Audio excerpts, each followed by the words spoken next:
नाशिकमध्ये गोकुळ गीतेंनी पाठीमध्ये वार केला असं म्हटलेलं आहे रेश्मा काळे यांनी। जळगावमधून बंडखोरी मागे घेतलेल्या सेनेच्या रेश्मा काळेंनी नाराजी बोलून दाखवली आहे। बंडखोरी कायम ठेवली असती तर माझाही विजय झाला असता असं रेश्मा काळेंचं म्हणणं आहे।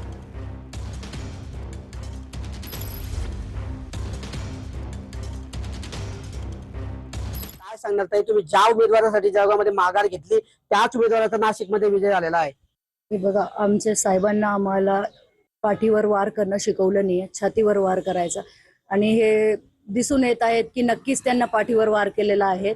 आणि आम्ही एक निष्ठावंत शिवसैनिक आहोत म्हणून आम्ही आमचं काम, महायुतीचं काम निष्ठावंतपणा पूर्ण पाळलेलं आहे। आपण एकनाथ शिंदेची भेट घेतली होती। एकनाथ शिंदे साहेबांचे आदेश सावंत मानून तुम्ही या ठिकाणी उमेदवारी माघार घेतली होती। नक्कीच आम्ही आमच्या साहेबांच्या आदेशावरूनच पालन केलं। आणि जसं त्यांना सांगितलं की महायुती आहे, आपल्याला महायुती म्हणून काम करायचं आहे, आम्ही तसंच त्यांचा आदेश मानून महायुतीचं काम केलेलं होतं। पण गीते साहेबांनी तसं केलेलं नाही आहे आणि त्यांना नक्कीच पाठीवर वार केलेला आहे। म्हणून ते आज या ठिकाणी विजय, ते जर आम्ही इथे केलो असतो तर आम्ही सुद्धा विजय ठरलो असतो।